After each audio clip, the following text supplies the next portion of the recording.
Las ciudades tienen hilos que apenas se pueden ver que se mueven. Criaturas de la noche, mortales extraños, criaturas de otra dimensión y seres poderosos luchan por el control de una ciudad. Porque esta está hambrienta. ¿Y quién le va a dar de comer? Hoy, en las pantallas, Sombras Urbanas.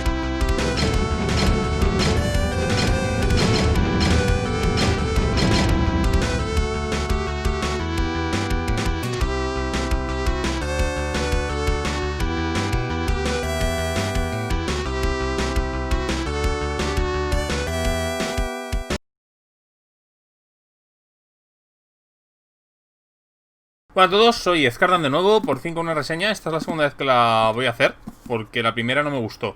Bien, alguna gente me había pedido esta reseña. Es verdad que yo ya la había hecho en el podcast, pero no la había hecho en el canal. Y cuando hice la reseña, cuando la estaba viendo, estaba diciendo, es que realmente no es una reseña al uso, porque es casi un complemento de lo que hicimos en el canal. Así que pues he decidido volver a hacer de nuevo. Esta es la edición española de Sombras Urbanas, Urban Shadows en inglés, y que además puede ser un poco decir, hostia, esto es muy gordo. En la edición española, por un motivo de estructura de la maqueta, que yo creo que le favorece, pero provoca que casi sea 2 veces y medio el contenido. Esta edición tiene casi 400 páginas, cuando en el original no llega ni a 200. Entonces, de hecho creo que son 177 páginas o algo así, por lo que pude ver. Así que bueno, es verdad que impresiona, pero es debido a ese evento. Pero ya os digo, yo creo que esta maqueta queda mucho mejor y mucho más clara. He de decir que también el PBTA no es el mejor sistema para ahorrar espacio, sobre todo por lo que cuando te explican los personajes suele ocupar mucho espacio, y tampoco son muros especialmente de texto. Utiliza mucho espacio, mucho párrafo, lo cual ayuda a tener una visión mucho más limpia, pero claro, a cambio de extenderse demasiado. Pero creo que además es una lectura, a mí no se me hizo especialmente pesada. Creo que está bastante bien estructurado, bastante bien preparado y excepcionalmente traducido, es decir, me gustó mucho la traducción de este juego. Me pasa como con Casas de Sangre. Creo que la traductora, que es la misma, hizo un grandísimo trabajo. Pero bueno, vamos a empezar a ver el juego. El juego es uno de los juegos de la familia PBTA, y además yo creo que es uno de los mejores juegos PBTA para poder introducirse. Quizás no para jugar, pero sí para dirigir. Si quieres dirigir juegos de tipo Powered, Sombras Urbanas es muy bueno, porque explica muy bien la labor del director de juego, cómo se tiene que dirigir. Con este libro y la guía de Dungeon Wall, que aunque se llame guía de Dungeon Wall, te vale para casi cualquier PBTA, porque lo que te habla es un poco lo que está en bambalinas, lo que son las tripas, la estructura del motor. Creo que es bastante bueno, y para directores de juego creo que es excepcional, de uno de los mejores libros, y no solo para PBTA, sino en general para lo que te explica la labor de un director de juego. Muchos consejos son especialmente extrapolables, y principalmente porque dirigir PBTA, esto lo hemos hablado muchas veces en el podcast, no es dirigir de una forma distinta. Mucha gente estábamos dirigiendo así, pero es que esta gente lo que ha hecho ha sido, digamos, codificarlo. Hay mucha gente que le molesta la codificación de el arte, por así decirlo, pero existe. Los colores, tú puedes hacerlos de una forma tal, pero existe una categorización de armonías de color, en el cual pues tú no puedes poner ciertos colores al lado de otro porque sabe mal, ¿no? Pero eso es porque hay gente que muy dedicada al mundo del color, que sabe exactamente por qué crea esas jerarquías, esas estructuras armónicas de color. Pues aquí pasa un poco lo mismo. O sea, no es malo, o sea, meramente pues alguien se ha dedicado a decir cuáles son los elementos esenciales, que después tú eso lo puedes recubrir con lo que quieras, pero hay que hacerlo, ¿no? Es como el molde. Tú el molde, pues, por ejemplo, yo que sé, quieres hacer un bollo, pues el molde del bollo, pues es del bollo, pero tú lo puedes rellenar de mermelada, de chocolate blanco, lo que te salga a las narices. Sabrá distinto, pero el molde es el molde. Pues estos son lo que te hablan, son de esas molduras, ¿no? Pero no quiere decir que vayas a dirigir peor o mejor por usarlas. Meramente, pues te crea una estructura de cosas que muchos directores de juego hacen. Yo, por ejemplo, hacía, y por eso quizás el PBTA pues ha sintonizado bien con él. Pero bueno, lo primero que tenemos, prefacio, una vez contado este rollo, prefacio.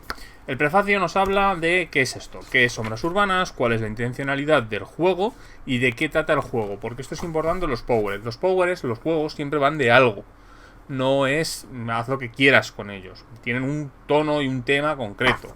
En D&D, por ejemplo, aunque el tono y el tema sea luchar en dungeons contra criaturas, pues jugar partidas políticas, pero no está preparado para ello. Puedes, sí. Bueno, pues los PBTA son incluso un poco más hardcore en eso. Si tú tienes un juego preparado para dungeons, no sirve para nada más. O sea, tendrías que hacer casi un juego nuevo, porque si no lo utilizas para eso, el juego se parte por todas partes. Pues este juego está pensado para jugar política sobrenatural urbana. No puedes jugar de otra cosa. O sea, de hecho, jugar a vampiro, tal y como juega el 99% de los juegos de vampiro. No, yo no juego así, no, mi grupo no. Yo una vez conocí a alguien que no juega así, pero la mayoría de la gente juega con cangres y brullas, que con potencia 3 y celeridad 3, saltando de edificios, cazando otros vampiros, haciendo de y enfrentándose a hombres lobo. O sea, hay que ser consecuentes. El 99% de la gente termina jugando algo de eso. O sea, aunque el juego no estuviera pensado para ello, y aunque vosotros no juguéis así, o conozcáis a gente que no ha jugado así, o una vez jugasteis una campaña de puta madre que no se juega así, yo particularmente el 99% de la gente que hablo, o las anécdotas que me cuentan, es como su brulla de potencia 3 y celeridad 3 saltó por encima de un edificio y le partió la cara a un hombre lobo. Y hombre lobo va igual. Hombre lobo tiene muchísimas cosas, muchísimo trasfondo detrás. Yo he logrado hacer alguna partida que tiene que ver con los grandes temas de Hombre Lobo, pero la mayoría de la gente lo que quiere es convertirse en formacrinos y partirle la cara a fomorianos mientras coge un danzante de la espiral negra y con un cliff en cada mano se lanza sobre un gusano de Wyrm. La gente juega eso, y es que pues tenemos que asumir que la gente juega eso, porque el juego no está centrado. Pues los juegos PBTA están especialmente centrados, y es su virtud y su defecto a la vez. Y aquí en este prefacio pues nos habla de este tipo de elementos.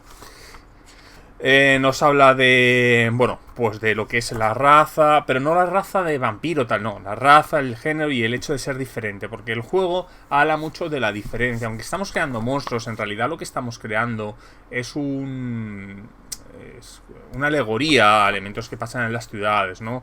Ese racismo, ese bambalinas entre gente que es distinta.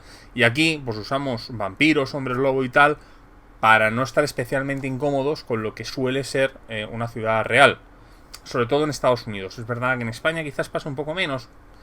No me voy a meter en ese tipo de berenjenales, ¿no? Pero es verdad que lo que intenta es que tratemos eso. E intenta que hables mucho de, por ejemplo, pues un crisol cultural que son las ciudades, ¿no? Que, por ejemplo, pues con los hombres con hombres, mujeres, transexuales, personas de etnias distintas, de culturas distintas, intenta todo este crisol esté dentro y esté bien representado, ¿no? Y la sensación de ser diferente, y más allá de ser un vampiro o un hombre lobo, ¿no? Y creo que el juego lo hace bastante bien. Es verdad que puedes intentar huir un poco de ello, no habría ningún problema, aunque el juego te lo recomienda que lo hagas. De hecho, yo recuerdo un director de juego, que de hecho, bueno, os hablan en el podcast, que es Oscar, ¿no? Que me comentó que uno de los problemas reales entre los vampiros y los hombres lobo era que no solo era que eran vampiros y hombres lobo, ¿no? Sino que todos los hombres lobo venían de países africanos y todos los vampiros de países europeos. Y el juego te intenta pedir que intentes hacer eso. No es obligatorio, pero es verdad que lo vuelve mucho más rico. Pero si no lo quieres hacer, lo tapa también con el hecho de que son las distintas facciones. Y yo creo que ahí el juego gana por partida doble. Está muy bien pensado, la verdad. Y ayuda bastante a vislumbrar y a ver y a tratar temas que a lo mejor pues de otra forma te chocaría un poco más tratar, ¿no? Y yo creo que ahí el juego lo hace chapó. Jugar para descubrir lo que pasa es la filosofía principal del PBTA, es que no tengas los eventos y las decisiones predefinidas. O sea, no decidas que por ejemplo, el príncipe de los vampiros va a traicionar a los jugadores, o que la reina de las hadas quiere matar al hombre lobo, ¿no? O un hombre lobo que va en contra de los jugadores, o que se la quiere jugar, o que tal personaje va a ser aliado. Que intentas jugar un poco lo que pasa. Tú creas la telaraña de las relaciones que existen en la ciudad y A partir de ahí, pues empieza a hacerlo. Y que si los jugadores se vuelven amigos del príncipe de los vampiros, pues oye, pues han vuelto. Y si le convencen que no hagan algo, pues no pasa nada. Y si le asesinan, que no pasa nada. Sigue la historia. Juega para descubrir lo que pasa. No decidas, no van a poder matar ni ver al príncipe de los vampiros hasta la cuarta sesión. No, pues si lo juegan bien y logran verlo en la primera, adelante. Es una de las bases de la filosofía PBTA. Que no temas en este tipo de cosas. Incluso como director de juego, tú crea la situación inicial y mira a ver a dónde llega, ¿no? Nos habla de los orígenes de Urban Shadow, de Sombras Urbanas, que obviamente es Apocalypse World, aunque bueno, después va a hablar de otros juegos, como por ejemplo Monster Hearts, en el cual inspira el sistema de deudas. ¿Qué vais a necesitar? Los dados, las fichas, tal, todo el material adicional. Y a continuación ya empezamos en la base del sistema, que empezamos con la conversación. La PBTA funciona con lo que se llama la conversación y la ficción, en la cual después llama las reglas y volvemos a la conversación / ficción. ¿Por qué hablamos esto? Esto no es más de lo que hacemos siempre. No, pero aquí lo que hace es que lo intenta granular. De hecho, yo siempre lo he hablado. Si sois informáticos o conocéis parte de la informática, existe algo que se llama programación orientada a objetos, ¿no? En el cual tú cuando haces algo, lo que haces es coger súper burdo esto, coger como una especie de pequeño módulo, lo traes, lo aplicas y después te lo vuelves a llevar, ¿no? Pues aquí igual, tú cuando estás hablando, imagina, estamos hablando y de repente digo, y entonces cojo mi espada y la arreo. Pues entonces ahí cogemos el módulo de ataque, lo aplicamos y después de aplicarlo lo devolvemos. Y diréis, ¿esto es lo que hacemos siempre? Claro que sí. Aquí esto meramente es una forma de presentación y de creación de aplicación que no varía mucho.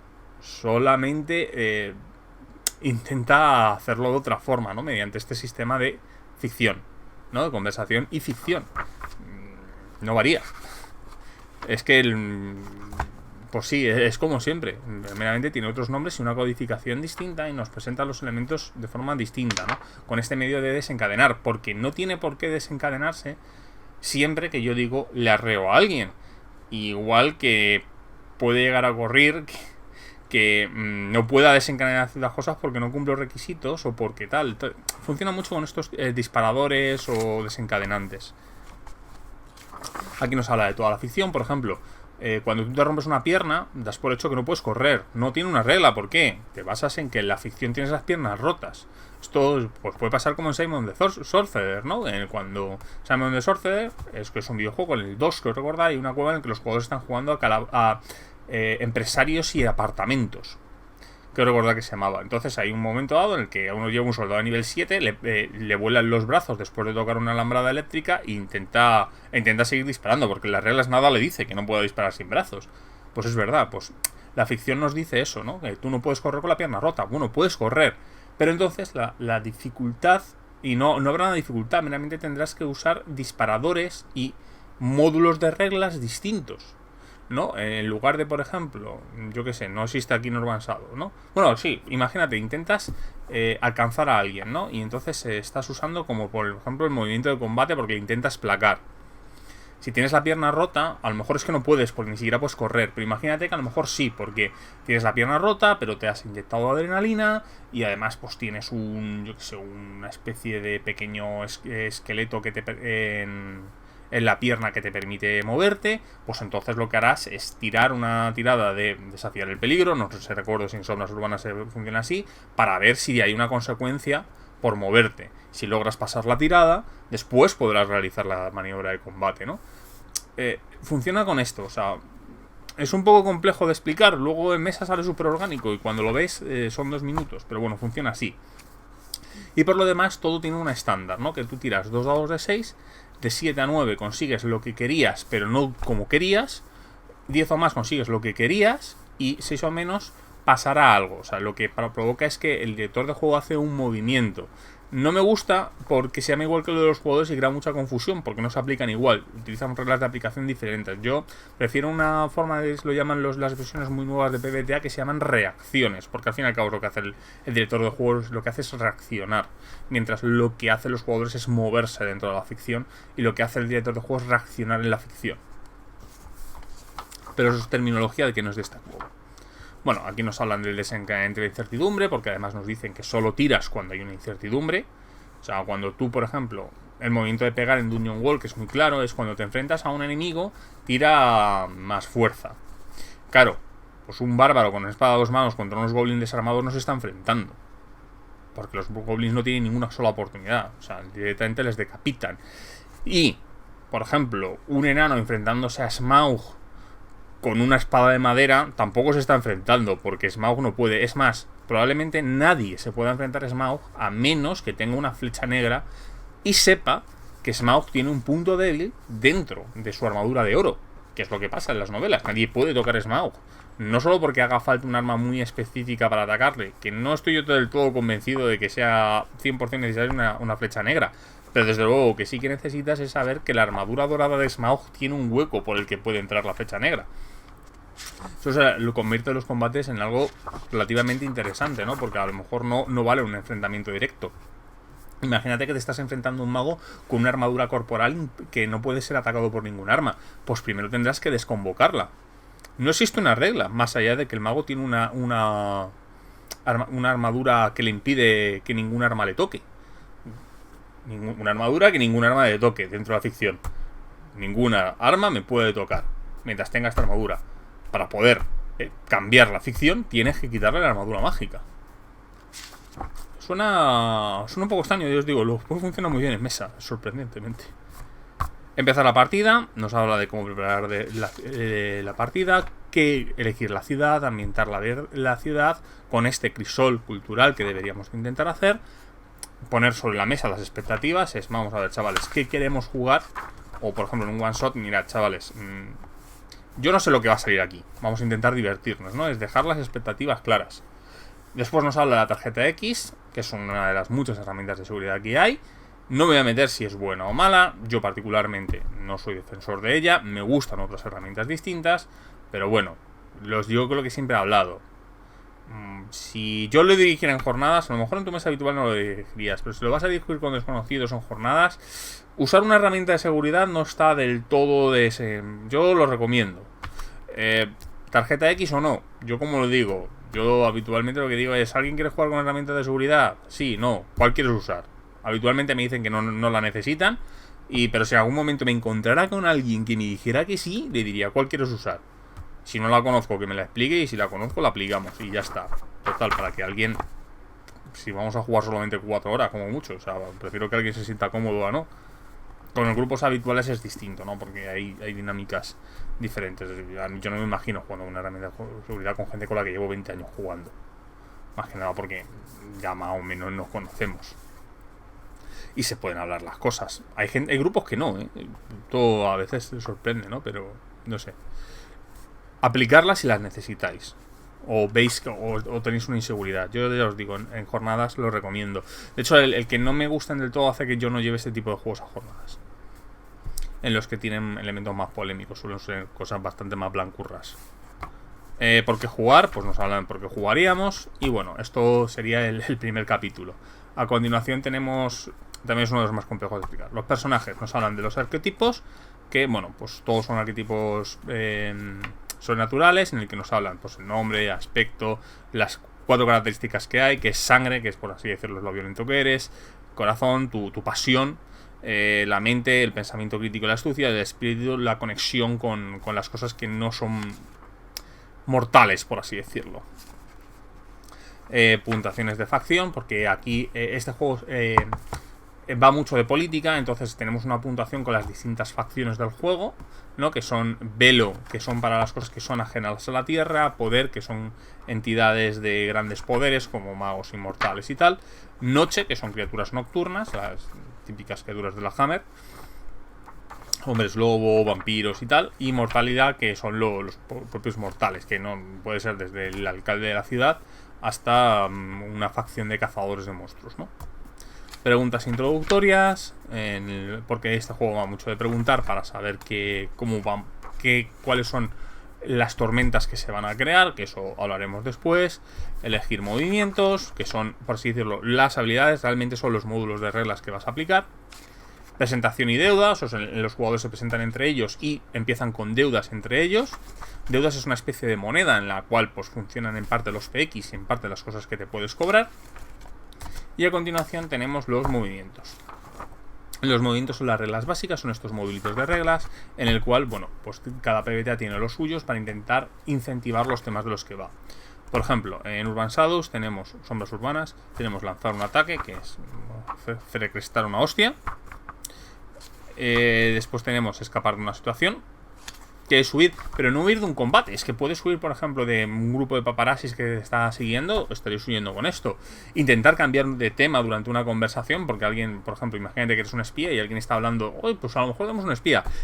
Hacer cambiar la conversación a qué buen tiempo hace sería escapar de una situación, Convencer a un personaje no jugador, que es intentar convencer a un personaje jugador de algo. Calar a alguien, que es intentar saber de qué va una persona. Confundir, distraer o engañar. Y dirás, ¿qué diferencia hay con convencer a alguien? Pues que convencer a alguien lo que intentas es que te dé algo. Confundir, distraer o engañar es decirle no. O sea, convencer a un personaje no jugador vendría a ser, tío, dame las armas, tus armas gratis porque te voy a pagar mañana.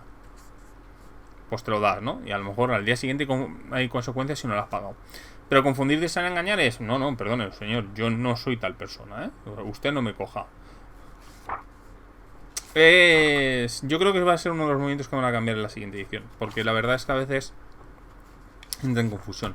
Mantener la calma, que es el movimiento que se llama desafiar en peligro en otros juegos, es el genérico, ¿no? Es cuando hay algo de tensión pero quieres conseguir algo.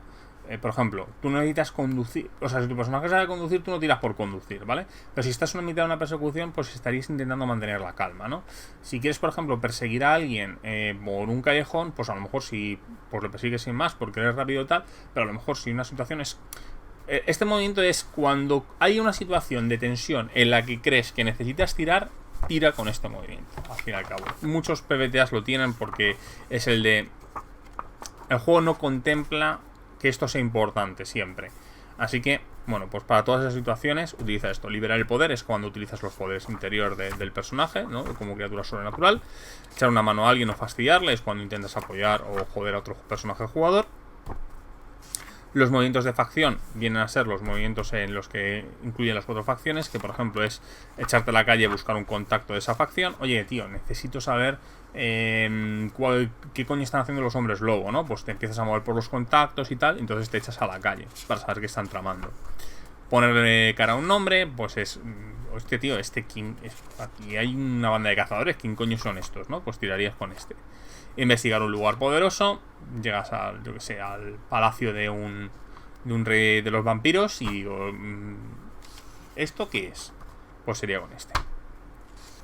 Movimientos de deuda. La deuda es la moneda en la cual tú puedes darle una orden a otro personaje, tanto jugador como no jugador, si el jugador de hecho lo acepta, ganará algo.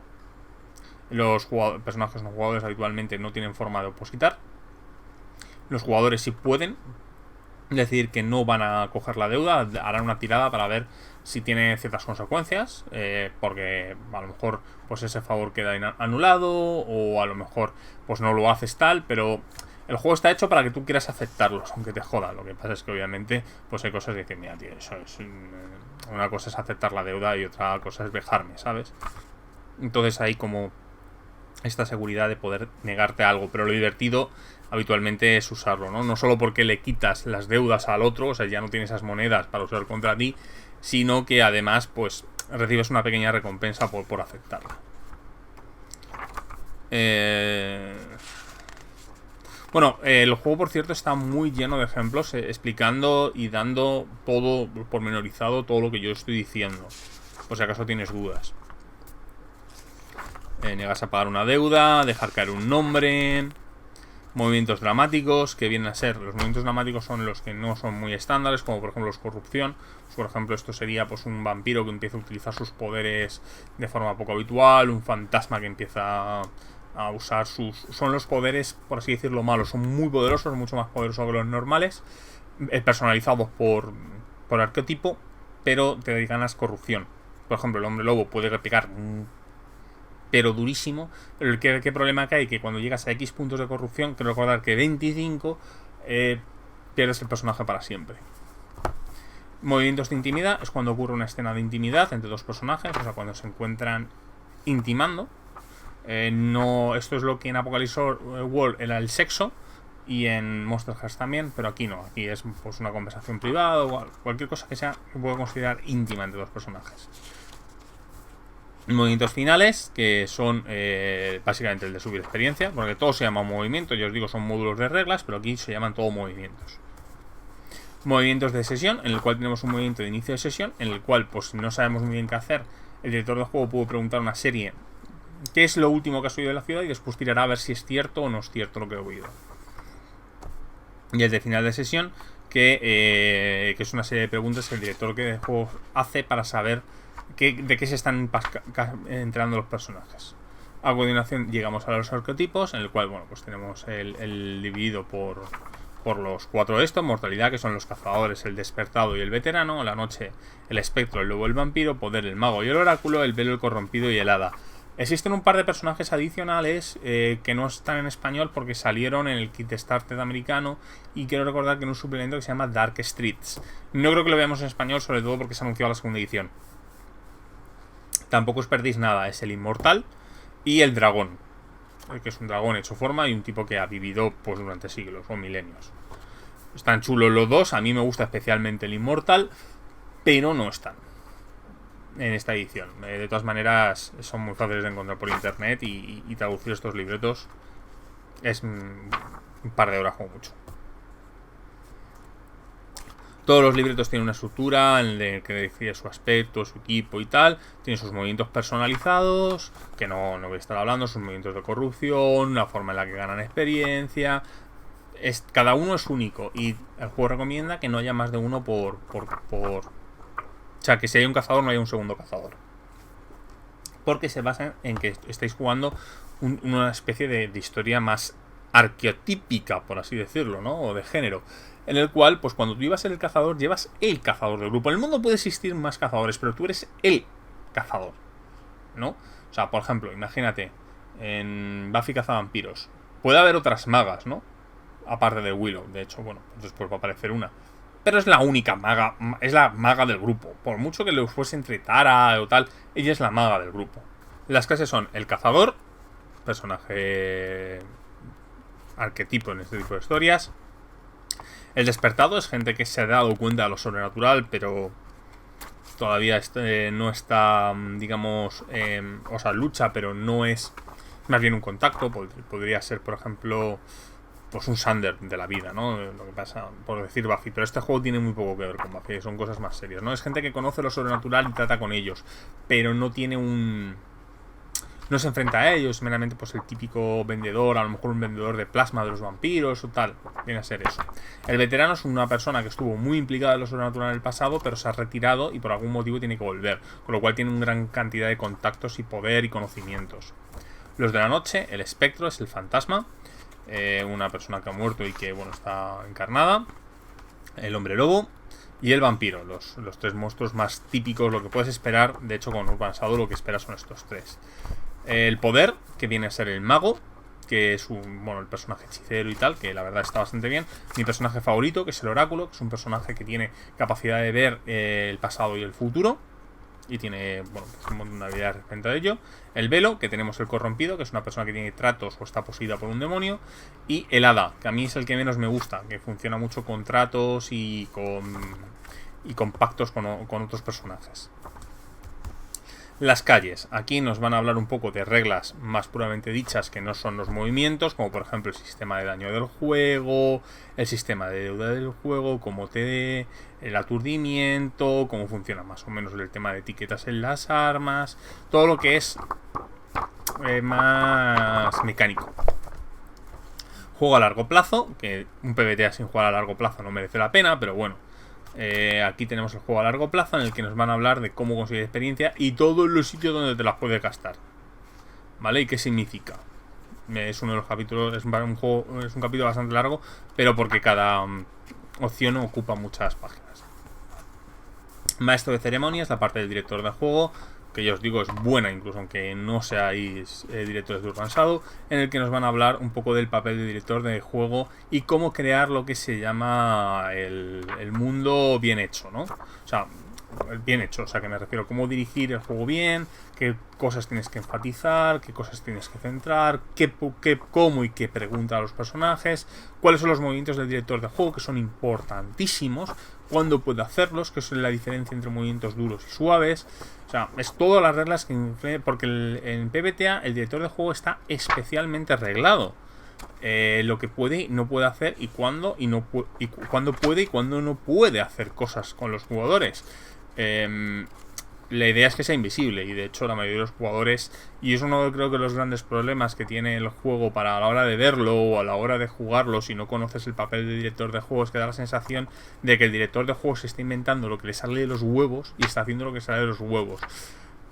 He de reconocer que algunos lo hacen, porque yo he visto partidas y me han dirigido partidas en las que sé que el director de juego no ha seguido las reglas de este capítulo, pero en realidad debería de seguirlos, y de hecho cuando lo sigues no se nota. Y de hecho creo que es uno de los grandes problemas a la hora de apreciar el trabajo del director de juego y que crea esa desconfianza por parte de los jugadores. Pero el director de juego en realidad no se está inventando nada. La verdad es que son unas reglas que, aunque son reglas, son bastante flexibles como para permitirte todo lo que hace un director de juego de cualquier otro juego. Pero aquí lo único que pasa es que está categorizado, pormenorizado y reglado.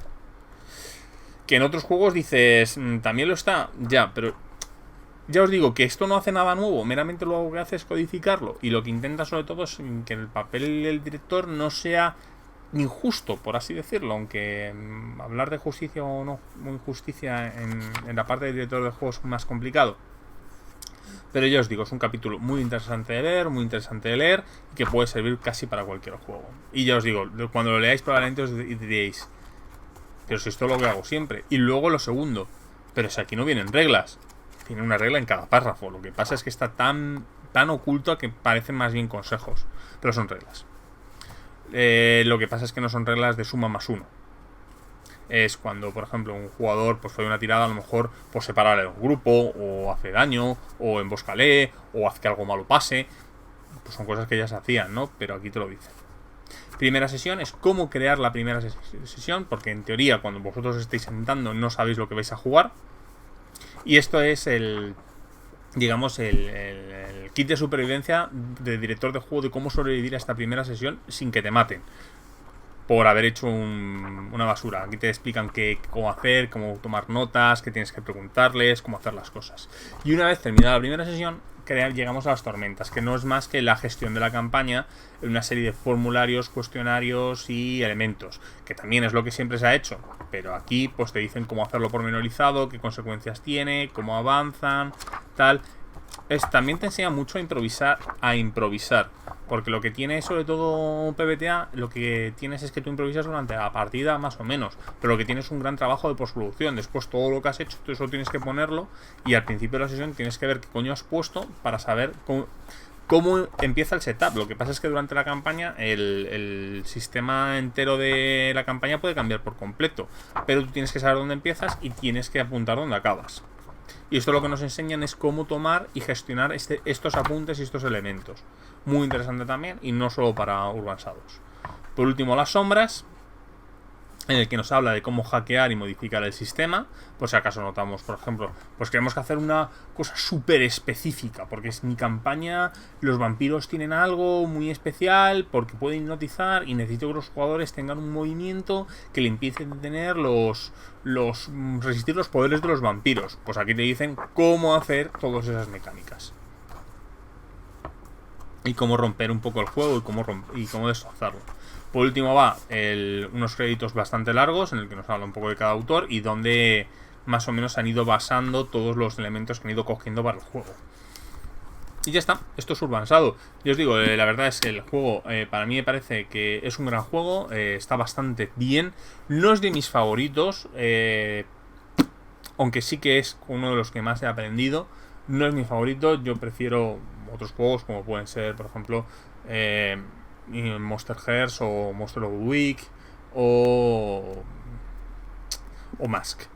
o incluso Wall Imperial, pero he de reconocer que este es uno de los PBTAs más didácticos que puede llegar a ver, y además si te mola el tipo de ambientación de fantasía urbana es especialmente bueno.